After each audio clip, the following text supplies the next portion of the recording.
I used to believe legacy was something sacred, passed down with love, guarded like a flame, but one phone call shattered that illusion.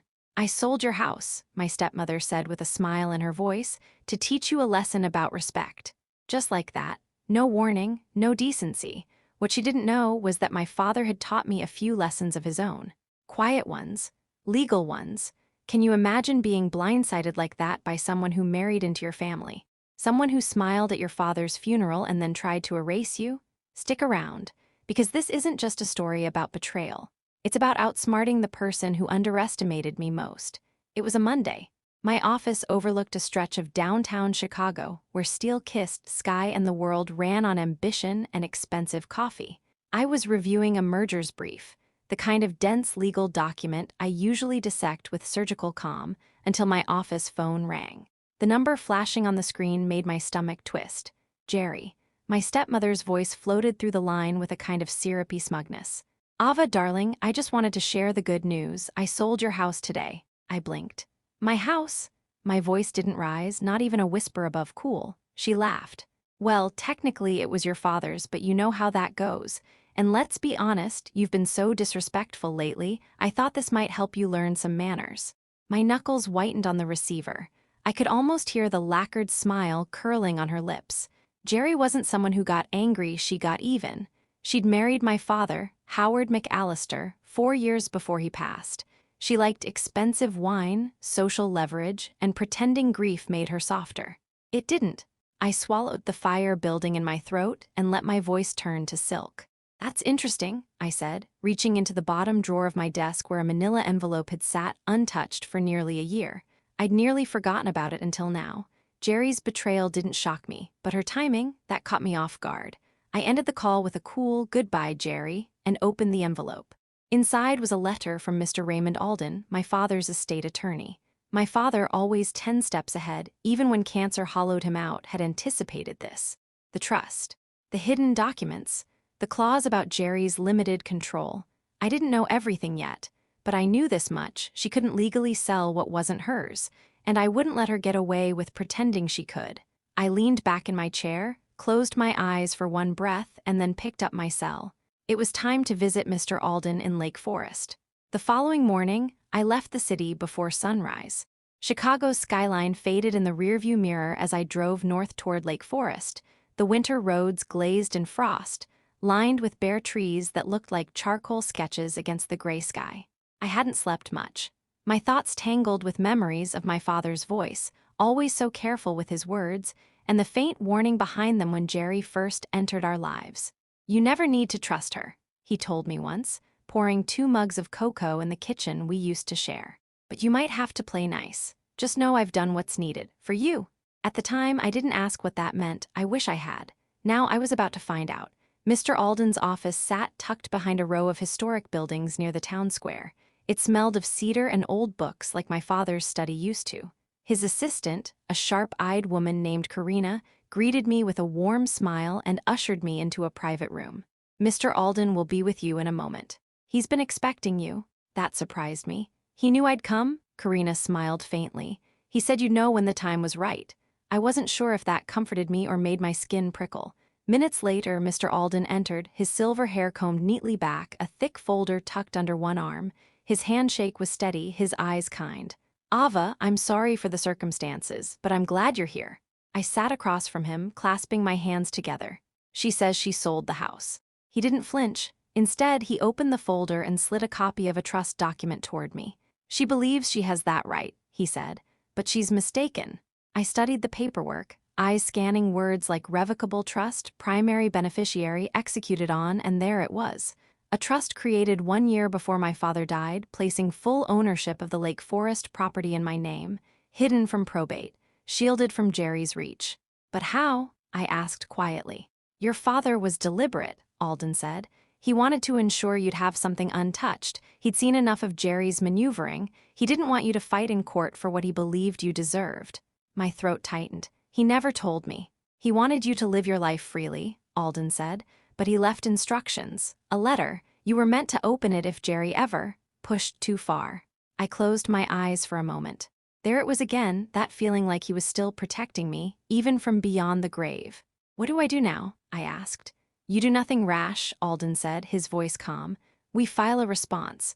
We'll pull the title records and verify that Jerry acted without legal authority. But Ava," he paused, and there was something knowing in his eyes. "This isn't just about paperwork. You know that, don't you?" I nodded. "It's about what my father stood for, what Jerry wants to erase." He smiled faintly. "Then I suggest you start keeping records. Document everything. The more she thinks you're uninformed, the better your advantage." As I left his office, the early afternoon sun broke through the clouds, casting golden light across the snow-dusted roofs. I sat in my car a long time, staring at the trust document in my lap. My father had given me more than a house. He'd left me leverage, a chance to fight without begging for what was already mine. But the battle wasn't just legal. It was personal. And it had only just begun. Back in Chicago, I planned my next move. First, return to the house. Second, see just how far Jerry had gone in pretending she was queen of something she didn't own. I wasn't afraid. I was focused. Because now I knew something she didn't. This story wasn't going to end the way she expected. The next day, I drove to Lake Forest with a scarf tucked up to my chin and a pair of oversized sunglasses shielding my face. My name wasn't Ava McAllister today. I was Claire, a curious cousin dropping by the open house I'd heard about from a neighbor. Casual, curious, watching everything.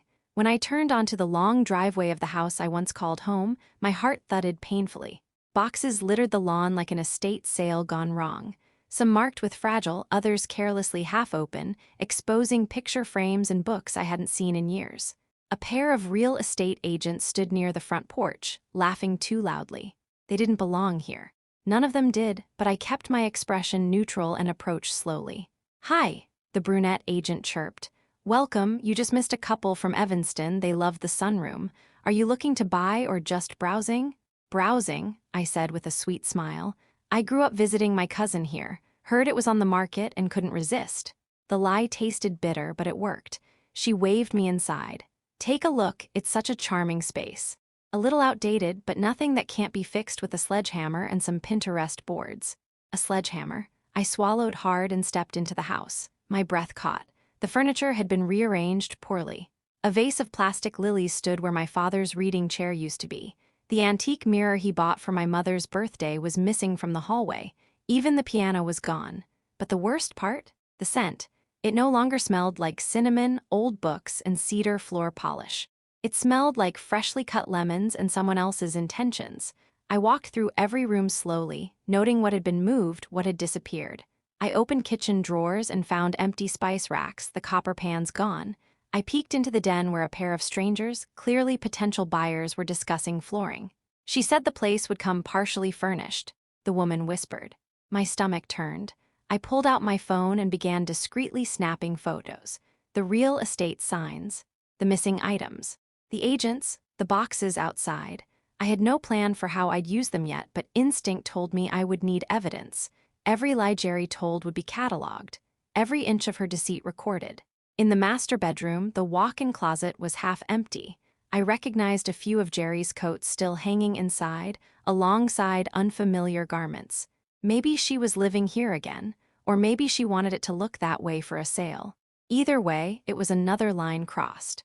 Downstairs, one of the agents called out, "Don't forget to grab a flyer on your way out." I did. And as I walked back to my car, I glanced up at the house. My father had chosen every window, every fixture. His handwriting was still etched in the foundation, literal initials in cement he'd poured with his own hands. And Jerry was trying to hand it off like a discounted rental on a Saturday open house. She had no idea. I wasn't just collecting photos. I was preparing a case. By Monday morning, I was done pretending. The illusion of civility, of passive tolerance, it had served its purpose. Jerry had underestimated me, just like she always did, and that, I realized, was my greatest advantage. I walked into the Cook County clerk's office wearing my sharpest blazer and a pair of heels I hadn't worn since my last court presentation. My expression was unreadable, but my pulse, it was pounding with adrenaline. This time, I wasn't coming as Ava McAllister, grieving daughter. I was coming as the legal owner of a stolen home. The clerk behind the counter looked up as I approached. He was a man in his early 60s, with thinning white hair and kind eyes behind thick glasses. "Can I help you?" I offered a small smile and slid the trust papers across the counter. My name's Ava McAllister, I said evenly. This is documentation of a concealed trust from the McAllister estate, filed through Raymond Alden in Lake Forest. The house at 512 Brookhaven Lane was just sold illegally by my stepmother, who has no right to the property. I'd like to file a temporary restraining order to freeze all transactions until we can secure an injunction. The man blinked. He picked up the first page, then the next, skimming with a frown that deepened with each line. Howard McAllister was your father. Yes, a slow nod followed. I knew him, the man said. I was junior staff here when he served on the planning commission. He used to bring us fresh bagels during budget season. My chest tightened, caught off guard by the memory. That sounds like him. He looked back at the papers. You say your stepmother tried to sell this property? She's already started. There were agents in the home this weekend. Boxes on the lawn, potential buyers. She's claiming authority through the estate, but my father protected it with this trust. He didn't hesitate. Let's get you into the system. What happened next unfolded with surreal speed. He called over a supervisor. They verified the trust number, searched the title record, cross-checked it with a secondary database. Then the supervisor said something that gave me my first real breath of relief. The house is technically untouchable. She never had legal access. You're still the owner. The clerk turned back to me. We can fast-track a temporary restraining order. It'll prevent any movement on the title for 10 days while the judge reviews your filing. That should buy you time to pursue full injunction. He printed out a series of forms. I signed them all, fingers steady despite the storm inside me. 10 days. 10 days of lockdown. No sale, no move-ins, no backdoor deals. When I stepped back out onto the cold sidewalk, the air hit me like a cleansing wind. For the first time since Jerry's phone call, I felt anchored. My father's house wasn't just protected, it was under my command again. I climbed into my car, dialed Mr. Alden, and briefed him on what had happened. He approved. This was the right move, he said, and a smart one. She'll have no idea what's hit her. I smiled faintly. She'd find out soon enough. That evening, I poured a glass of wine and opened a fresh notebook. On the first page, I wrote in black ink, Day 1, she thinks I'm still grieving. Let her. I didn't know what would happen in the next 10 days, but I knew exactly what I was going to do with them. Build, strategize, strike. The coffee shop hadn't changed. It still smelled like cinnamon and burnt espresso, with indie music playing just loud enough to blur private conversations. I hadn't set foot in the Map Room Cafe since college, but the moment I walked in, memory settled around me like an old coat. In the far corner, leaning back in a booth under a black and white photo of the 1957 Cubs, sat Liam. He looked up, smiled, and stood as I approached. Still on time to the second, he said. Some things never change. Neither did he, it seemed. Same tousled brown hair, same easy charm that always veiled a restless mind. Back in the day, he was the guy who could hack into a public records system faster than our professors could finish their lectures. Now, he was a licensed property investigator with a near-photographic memory and a soft spot for lost causes. I slid into the booth across from him and smiled. Still remembering everyone else's secrets, I hope. Liam grinned. Only the good ones. He waited a beat, then leaned forward. So, you didn't ask for this meeting just to relive our college nostalgia, did you? I shook my head, then pulled out a folder from my bag. Inside, printouts of the trust, the temporary restraining order, and a snapshot of the real estate flyer from my house's open showing.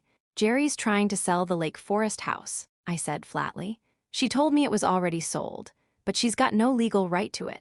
It's in a concealed trust my father set up before he died.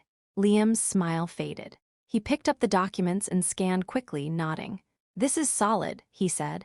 So you want proof she tried to transfer ownership? I nodded. Everything. Digital logs, any quiet backdating of paperwork. If she forged anything, I want to know. If she promised early access to buyers or tried to launder assets through the property, I need it. He raised an eyebrow. Sounds like you're planning a takedown. I sipped my coffee. I'm planning justice. He sat back and exhaled slowly. I'll start digging tonight. Give me any names she's used for transactions in the past. Even half-remembered, everything leaves a trace. I handed him a small list of aliases and a few companies I'd seen on past mail while clearing out drawers years ago. She'd always kept her operations vague, but vague was Liam's specialty. He tucked the paper into his jacket. Anything else? Yes, I paused. You knew my dad, you remember what he was like. Liam's face softened. Of course I do. He once fixed my flat tire on the side of the road during a snowstorm, didn't even ask if I needed help, just pulled over and got to work. He left me that house, I said, not just for comfort, for legacy, and Jerry's trying to turn it into a sales pitch for her next ego trip. He nodded once, eyes hardening slightly. Then let's make sure she never gets another inch of it. We spent the next hour going over dates, account names, emails I'd saved, even old calendar notes my father had once kept. We laughed a little at the absurdity, at how some things hadn't changed, at how strange it was to rebuild trust in the middle of betrayal. As I left the cafe, Liam called out, "Ava," I turned. "You're not just defending your inheritance, you're rebuilding something she thought she destroyed." That stopped me cold, because he was right. This wasn't just about a house. It was about dignity. It was about reclaiming what my father built for me. What Jerry had tried to erase with a phone call and a smirk. I wasn't just fighting back anymore. I was building forward. I waited until nearly midnight. Lake Forest felt like it had slipped into another century at night, quiet, dark, and blanketed in snow that softened the sound of tires and footsteps. I parked 3 houses down from the property and pulled my coat tighter as I walked toward the house I once knew better than my own skin. The driveway was empty, no lights on inside. I had watched the place long enough over the past few days to know Jerry wasn't staying here overnight, probably too busy cozying up to buyers or schmoozing with brokers in the city. Good. That meant time. Time to find what I needed. I crept around to the side door near the mudroom. The spare key under the warped garden gnome was still there. That part of Jerry hadn't changed. She always assumed no one paid attention to details. I slipped inside. The air inside was cold and stale. Echoes of the past clung to the walls, the way the floor creaked near the pantry, the scent of dust and forgotten wood polish. But most of all, it was the silence. No laughter, no footsteps, no music from my dad's old speakers. Just an empty shell trying to forget who it used to be. I moved fast. Through the laundry room, past the old utility closet, up the narrow stairs to the attic. At the top, I stopped. The attic door groaned slightly as I pushed it open. I clicked on my flashlight. Dust motes danced in the beam, revealing forgotten furniture shrouded in sheets and cardboard boxes buckling under the weight of time. But my eyes locked onto one thing immediately: the trunk. It sat in the back, tucked behind an old mirror, just like I remembered. Heavy brass fittings, leather straps, and a tarnished padlock. When I was 13, I asked my dad why he kept it up here. "Not everything needs to be seen," he said. "Some things are meant to be remembered when the time is right." I never understood that then, but I did now. I pulled the trunk forward, heart pounding, and fished the tiny brass key from my coat pocket, the one my dad gave me the night before my graduation with a wink and no explanation. It slid in perfectly. The lock clicked. Inside, I found layers of memory. First, a stack of letters. Some in my dad's handwriting, others in careful script I didn't recognize. Personal, private, then legal folders, contracts, old deeds, files I realized were connected to the family business he once shared with Jerry, documents showing how she'd tried to siphon off money from assets that mysteriously disappeared after he got sick. And then, near the bottom, a flash drive in a small velvet pouch. I stared at it, stunned. I hadn't expected this. The label read simply, "Lake Forest account transfers private." I didn't know what it held, but my instincts told me it was explosive. I packed everything carefully into my backpack. Letters, files, flash drive, one of the folded flags from his service, because suddenly I couldn't bear to leave it behind. I paused at the attic door before leaving. This place, it wasn't hers. It was memory, legacy. Love sealed into wood and dust and sunlight through the stained glass hallway. I took one last photo, and then I slipped back into the cold, disappearing down the driveway as quiet as I came. Back in my car, I didn't start the engine right away. I sat there with my gloved fingers curled around the flash drive. This wasn't just a backup plan. This was proof. And in the war Jerry had just started, it was my first real weapon. It started with a knock, not pounding, not frantic. Just sharp and intentional like a punctuation mark. I opened the door to find Jerry standing in the hallway of my downtown office. She wore her usual armor, an oversized designer coat, polished nails, a diamond necklace I knew for a fact my father never gave her, and a smile that didn't reach her eyes. "Surprised?" she asked, stepping past me before I could answer. She walked into my office as though she still owned it, surveying the place with a faint wrinkle of her nose. I expected something a little more decorated. I didn't take the bait. "What do you want, Jerry?" She turned sharply. "I came to give you one last chance before this turns ugly." I folded my arms. "Before what turns ugly?" She sat down across from my desk and leaned forward, her voice lowering to a faux sincere tone. "Ava, sweetheart, I've been under a lot of stress lately. The estate is complicated. Emotions are high. I made some decisions that maybe, just maybe, weren't perfectly timed." A pause, "But this hostility, it's hurting both of us." I stared at her, unmoved. "You're referring to the property sale you had no right to authorize?" "I was trying to clean up the estate," she snapped, then composed herself. "You don't know what it's like being the only one left to deal with everything. The grief, the paperwork, the taxes. You've been off in your glass tower while I've been managing reality." I almost laughed. Instead, I opened the drawer of my desk, pulled out a sheet of paper, and slid it across to her.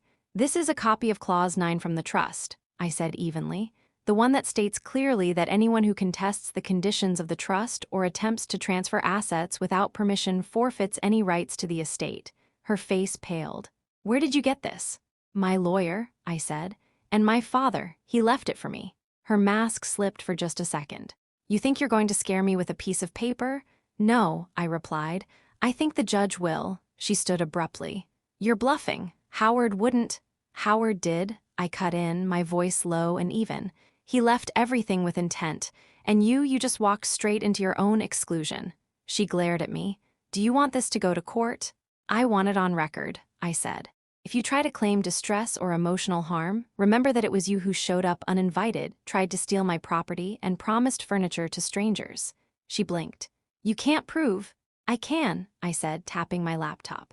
"Security footage, phone recordings, property records. Oh, and a flash drive full of transactions you were hoping no one would ever see." Jerry stared at me, mouth slightly open, as if trying to recalibrate mid-battle. Then she laughed, a dry, brittle sound. "You think you've won?"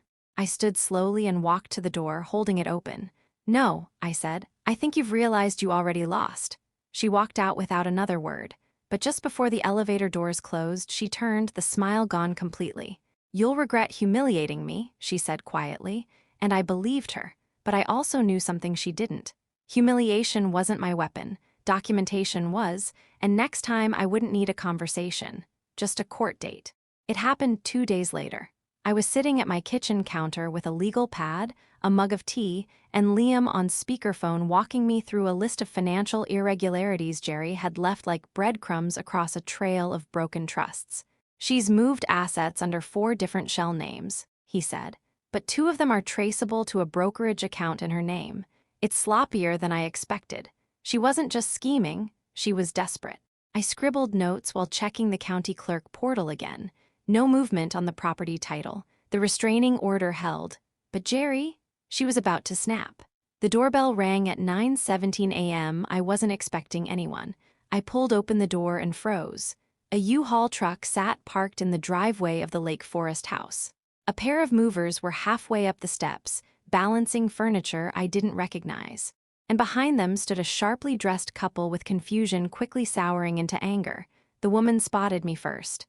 "Are you Ava McAllister?" I nodded slowly. She stepped forward, jaw clenched. "We bought this house. Where is Jerry?" I blinked. "You what?"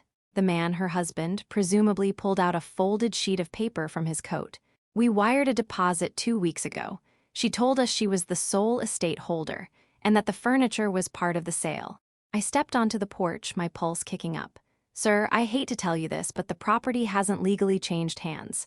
In fact, there's a court order freezing any transfers. You can't move in. And if you've paid anything—" "She said it was off-market," the woman interrupted, eyes narrowing. "A quiet deal to avoid taxes. She even showed us photos of the house fully furnished." Oh, Jerry, she hadn't just tried to sell the home. She'd promised them my father's furniture. Without a word to the court, without a document filed. She had turned legacy into a hustle. Before I could reply, a white sedan screeched to a stop in the driveway. Jerry stormed out, her heels slipping on the icy pavement. "Stop unloading," she shrieked at the movers. "Don't let her intimidate you, she's just bitter." The couple turned to her furious. "You said the paperwork was filed," the man snapped. "It is, it's in progress. There's just some clerical holdup." I pulled out my phone, already dialing the courthouse marshal I'd met during the restraining order filing. When I mentioned the property, his tone changed immediately. "Hold the scene," he said. "We'll be there in 20. Jerry's eyes widened when she realized what I was doing. "You're involving the court?" she hissed. "You're really that vindictive?" "No," I said, meeting her gaze evenly. "I'm that protected." By the time the marshal arrived, the buyers were livid, the movers were confused, and Jerry was trying to retreat into the background like she wasn't the cause of the chaos. The officer reviewed my documentation, listened to the couple's complaint, and then delivered the final blow, an invalidation notice declaring the transaction fraudulent under the restraining order's terms. The couple left in a storm of disbelief and legal threats, promising to sue Jerry. The movers hauled everything back into the truck. And Jerry, she stood in the yard, silent until I approached. "You really don't see it," I said quietly. "You're not just losing a house, you're unraveling everything." She looked at me then, really looked, and for the first time I saw it, fear, not of me, of consequence. "You have no idea what you're doing," she whispered. I stepped closer. "No," I said, "you didn't." And now, everyone was starting to see it. The next morning, I wore black not for mourning, but for war. My father always said that legacy wasn't about what people remembered, it was about what they couldn't ignore. And today, I was ready to be unforgettable. At precisely 9:00 a.m., I walked into the downtown office of Gillies and Tate LLP with a briefcase in one hand and a flash drive in the other. My attorney, Sabrina Lee, met me in the lobby with her usual calm precision, and a cup of coffee I didn't ask for but needed. "I filed the fraud claim," she said quietly as we stepped into her conference room. "Cook County should process it within 48 hours. I nodded. "Jerry's not just at risk of civil penalties," she continued, tapping a copy of the trust in front of her. "If she promised a home sale outside the legal title, then asked for payment under the table, it crosses into felony territory, especially with that flash drive and the financial trail Liam pulled." I placed the drive on the table. "She forged signatures on at least one bank authorization," I said. "Liam traced the notary, it's someone she bribed. The emails confirm it." Sabrina exhaled, impressed but cautious. "Ava, this is more than a personal defense now. It could become criminal." I didn't flinch. "Good," I said. "Let them know the woman who tried to erase me from my father's estate just exposed herself to the entire system." She gave me a long look. "Are you ready for the spotlight? This won't stay quiet." That was the part I had wrestled with all night. The press coverage, the scrutiny, even the backlash from people who still believed grief excused Jerry's behavior. But when I imagined the home, the floorboards we once danced on, the garden we planted in spring, the antique piano they almost gave away, I knew my answer. "I'm not afraid of the truth being loud," I told her.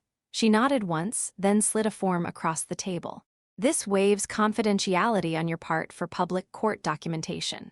"Are you sure?" I signed it without hesitation. The first reporter called within 4 hours. Someone had leaked a copy of the invalidation notice from the failed move-in. The headline, "Heir locks down home after stepmother's fraudulent sale attempt."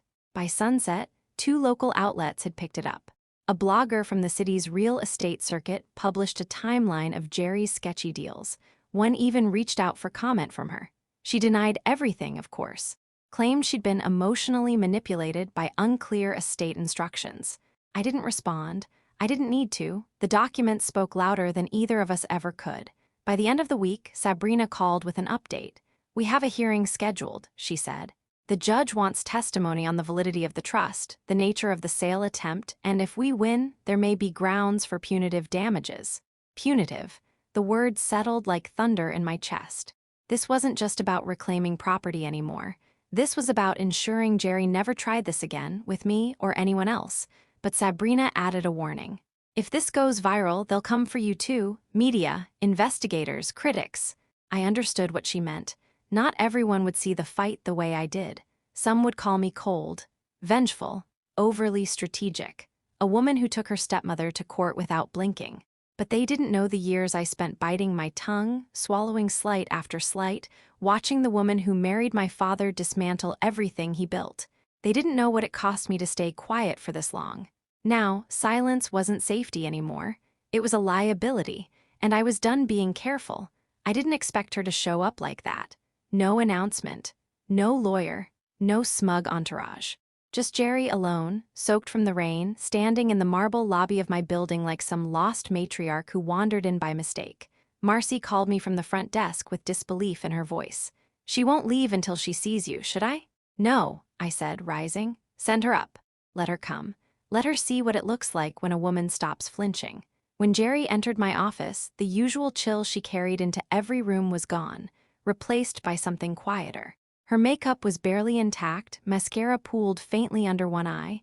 She clutched a leather portfolio so tight her knuckles whitened. She sat without invitation. For once, I let her. "I'm not here to fight," she said, breath trembling just slightly. "I'm here to end this with dignity." I waited. She opened the folder and slid several documents across my desk, unsigned but stamped. A drafted statement of forfeiture. A full withdrawal of claims on the estate. A press-ready quote from her PR firm that blamed miscommunication and grief. She was offering silence, an erasure of her sins in exchange for disappearing headline-free. "You want me to stop the legal process," I said, thumbing the edges of the papers, "and in return you'll walk away clean." "I'll give you everything," she said quickly. "The house, the contents, even the accounts I accessed after Howard passed. You can have it all." "You mean the accounts you tried to hide," I corrected.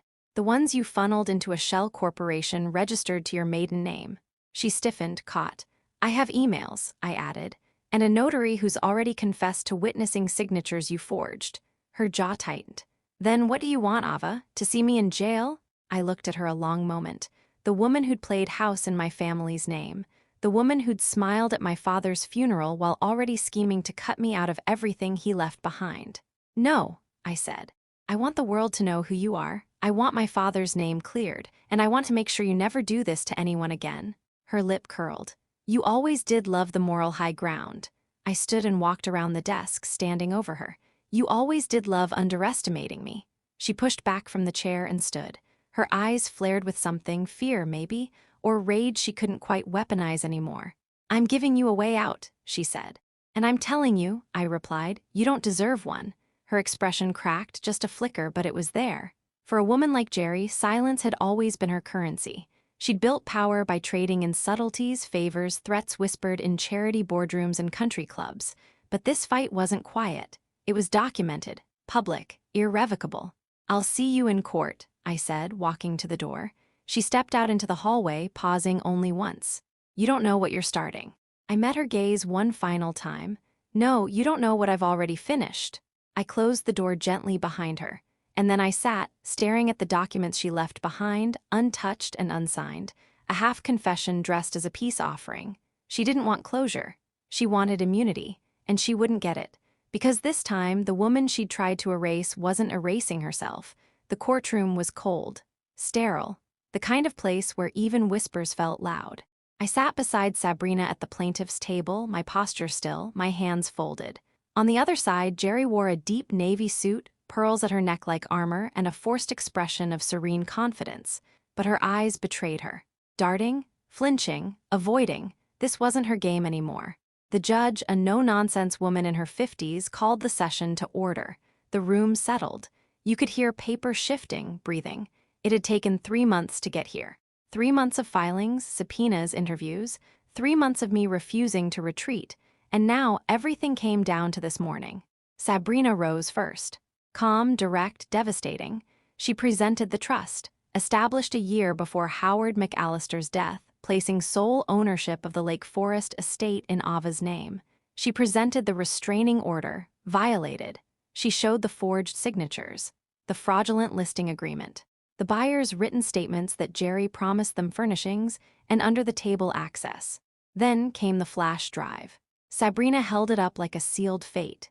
"Inside this drive," she said, her voice steady, "are internal emails between Jerry McAllister and 2 shell corporations tied to diverted estate funds, unauthorized asset transfers, and digital proof of her knowledge that the trust had already been activated before she attempted to sell the property." The judge requested a recess to review the data. We waited outside on a bench just outside the courtroom. The hallway buzzed with whispers. A journalist I didn't recognize stood nearby scribbling notes. Somewhere down the hall, I heard Jerry snapping at her attorney in hushed, frantic tones. Sabrina leaned toward me. "She's unraveling." "She started unraveled," I replied. She just thought no one would look close enough. 30 minutes later, we were called back in. Everyone stood. The judge entered. "Miss McAllister," she began, addressing Jerry. "I've reviewed the trust documentation, the financial records, and the testimony provided. Your actions constitute willful disregard of the legal estate plan, fraudulent misrepresentation to potential buyers, and attempted conversion of property you never had claim to." Jerry shifted in her seat. Her jaw clenched. Her lawyer stared at the table. "I'm ordering full restoration of all assets to the trust's rightful beneficiary, Ava McAllister. All false listings are to be rescinded. Furthermore, due to clear evidence of deliberate fraud, this court bars you from receiving any inheritance or estate-related compensation going forward." She paused. "And should Ms. McAllister choose to pursue criminal charges, this court will support that decision based on the evidence reviewed today." The gavel dropped. I didn't blink. Jerry didn't speak. She just sat there, frozen in a silence that felt like thunder. Outside, cameras flashed. Reporters asked for statements. Sabrina handled them with professional poise.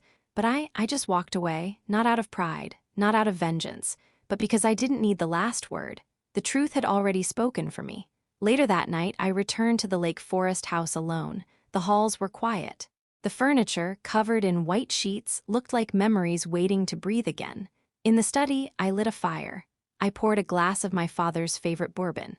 And I sat in his old chair, the one Jerry almost sold, the one with the broken armrest he refused to fix because some things earn their flaws. I thought about the years I spent biting my tongue, about the moment Jerry smiled through the phone and told me she sold my home, and the even greater moment when she realized I had never really left it. I had protected it, I had honored it, and now I had restored it. That night, I took off my shoes, walked barefoot through every room, and whispered thank you to the walls, to my father, to myself, for remembering that dignity isn't silent. It just waits for the right time to speak.